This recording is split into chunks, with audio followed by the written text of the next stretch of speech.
रहीम अस्सलाम वालेकुम स्टूडेंट्स। आज हम लोग बायोलॉजी पार्ट 1 चैप्टर नंबर 4 का टॉपिक है सेल वॉल, वो डिस्कस करने जा रहे हैं। सेल वॉल जो है वो एनिमल में एब्सेंट होती है और प्लांट, फंजाई और बैक्टीरिया के अंदर सेल वॉल जो है वो मौजूद होती है। सेल वॉल के बारे में पढ़ेंगे, इसकी टाइप्स पढ़ेंगे और इसकी केमिकल कंपोजिशन पढ़ेंगे और इनकी लोकेशन पढ़ेंगे कि ये टाइप्स जो हैं इसकी वो कौन कौन से एरिया में होती हैं।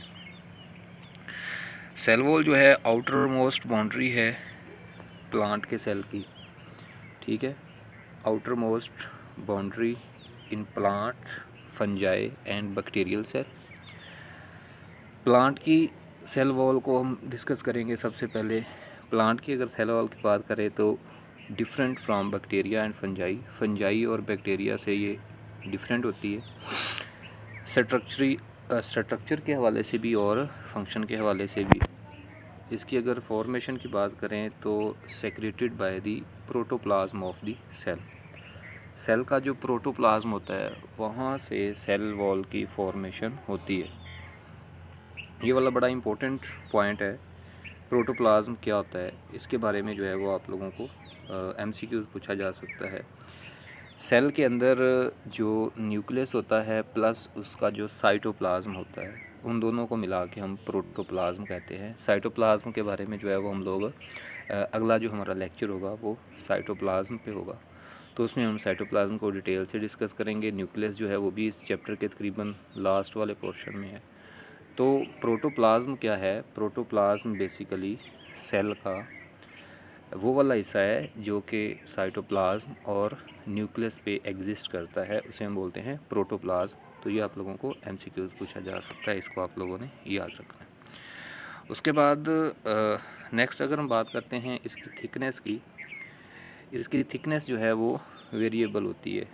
सेल वॉल जो है वो मुख्तलिफ सेल में उसकी थिकनेस मुख्तलिफ होती है। वो डिपेंड करता है कि सेल का फंक्शन क्या है, उसके फंक्शन की बेस के ऊपर जो है वो सेल वॉल जो है उसकी थिकनेस वेरी करती रहती है, ठीक है।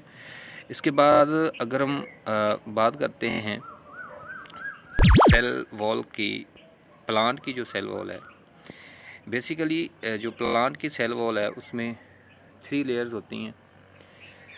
एक होती है मिडल लेमिला, ठीक है, एक मिडल लेमिला है और एक जो है वो प्राइमरी सेल वॉल है, ठीक है, और एक जो है वो हमारे पास सेकेंडरी सेल वॉल है। बेसिकली इसकी 3 लेयर्स होती हैं। वो नेक्स्ट स्लाइड पे है सेकेंडरी सेल वॉल। अगर हम लोग बात करते हैं मिडल लेमिला की, तो जो नए 2 सेल डिवाइड हो रहे होते हैं उनके दरमियान में इसकी फॉर्मेशन होती है। मिडल लेमिला की अगर हम बात करते हैं तो जो 2 न्यू डिवाइडिंग सेल्स होते हैं, सेल्स की फॉर्मेशन हो रही होती है, तो जो 2 नए सेल बनते हैं उनके दरमियान में बनती है। मैं यहाँ पे आपको थोड़ा सा जो है मैं इसका कंसेप्ट देता हूँ।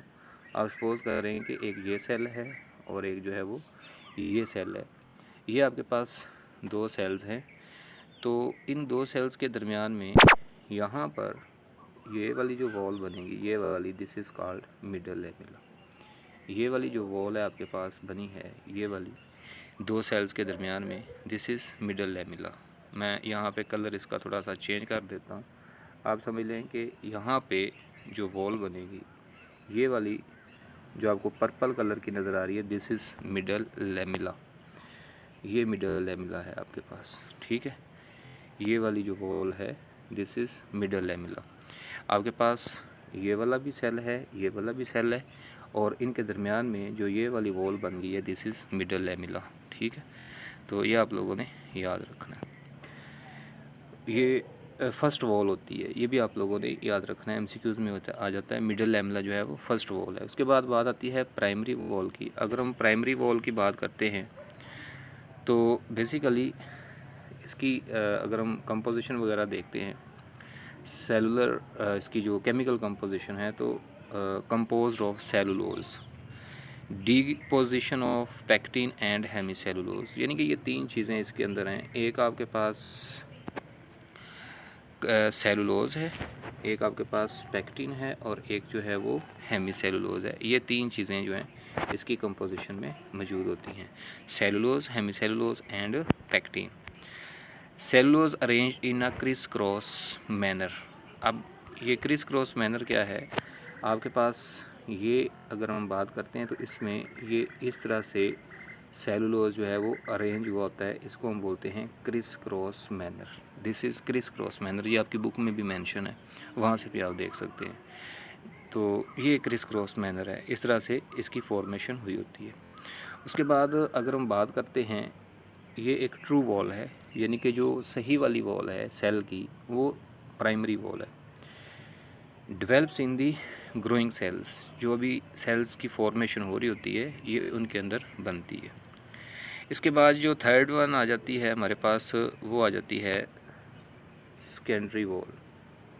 एक हम लोगों ने मिडल लैमेला पढ़ी थी, एक हम लोगों ने पढ़ी है प्राइमरी सेल वॉल, और एक है सेकेंडरी सेल वॉल। ये कहाँ पे फॉर्मेशन होती है, form inside the primary wall. Comparatively thick होती है, जो प्राइमरी होती है वो थिन होती है और सेकेंडरी जो है वो थिक है। More rigid, chemically inorganic salt, silica, waxes, cutin and lignin etcetera.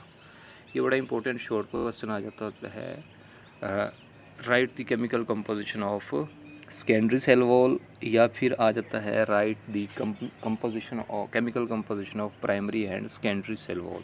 तो ये आप लोगों ने लाजमी तौर पे याद रखना है, ये शॉर्ट क्वेश्चन में पूछा जा सकता है आपको, ठीक है।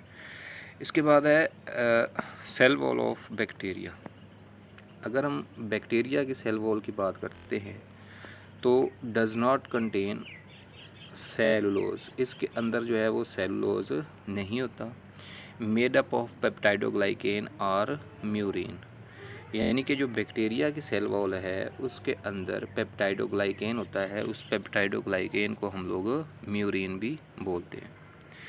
अगर हम बात करते हैं फंजाई की सेल वॉल की, फंजाई की जो सेल वॉल है वो बनी होती है काइटन की। काइटन जो है बेसिकली एक आपके पास पॉलीसेक्राइड है, यानी कि ये एक कार्बोहाइड्रेट है।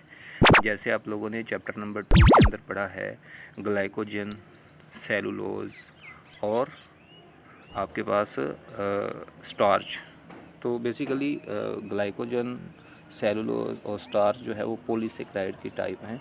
तो ये जो काइटन होती है जो फंजाई की सेल वॉल में होती है, बेसिकली ये भी एक पॉलीसेक्राइड की टाइप ही है, ठीक है। तो नेक्स्ट जो हमारा इंशाल्लाह लेक्चर होगा सेल वॉल की जो है वो कुछ हम लोग फंक्शन जो है उसके बारे में देख लेते हैं। सेल वॉल के फंक्शंस क्या होते हैं। अगर हम इसके फंक्शंस की बात करते हैं, वेरी इंपॉर्टेंट होती है maintain the shape of the cell, keep it rigid, does not act as a barrier. ये बड़ा इंपॉर्टेंट MCQ है, याद रखिएगा। जो सेल मेम्ब्रेन होती है वो does act as a barrier, यानी कि वो सेल के बाहर से चीज़ों को अंदर दाखिल नहीं होने देती, लेकिन जो सेल वॉल है ये दाखिल होने देती है। तो ये बैरियर के तौर के ऊपर, रुकावट के तौर के ऊपर काम नहीं करती। और इसके बाद जो है वो allows substances prevent osmotic lysis. Osmotic lysis क्या होता है कि पानी या सल्यूट्स वगैरह सेल के अंदर दाखिल होकर जो है वो उसको ब्रेक, उसको लाइसिस नहीं होने देते, सेल को फटने नहीं देते। किसकी वजह से? सेल वॉल की वजह से। यानी कि जो प्लांट का सेल है, फंजाई का, बैक्टीरिया का, वो जल्दी फट नहीं सकता क्योंकि उसमें सेल वॉल होती है। और जो एनिमल का सेल होता है उसमें सेल वॉल नहीं होती, जिसकी वजह से उसकी लाइसिस जो है वो जल्दी हो सकती है। तो मैं थोड़ा सा एक चीज़ आपको और क्लियर करवाना चाहता हूँ, आप लोग थोड़ा सा इस पर गौर कर लें। सपोज़ कर लें ये वाले 2 सेल्स हैं, ये वाले, ठीक है। इनके दरमियान में जो वॉल बनेगी, मैं इसका कलर चेंज कर देता हूँ। इसके दरमियान में जो ये ग्रीन कलर की वॉल बनी है ये आपके पास है मिडल लैमेला। और जो आपको ये वाली 2 नज़र आ रही हैं, क्या कहते हैं, पर्पल कलर की, एक ये वाली और एक ये वाली, दीज आर प्राइमरी। और इनके अंदर मैं एक और बनाने जा रहा हूँ येलो कलर की, दिस इज़ सेकेंडरी।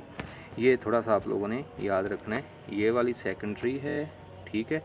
जो येलो कलर की है ये सेकेंडरी है, जो पर्पल कलर की है वो प्राइमरी है, और उनके दरमियान में जो ग्रीन कलर की आपको नज़र आ रही है, दिस इज़ मिडल लैमेला। तो ये आप लोगों ने इस तरह से स्केच इसका ज़हन में रख लेना है। ओके।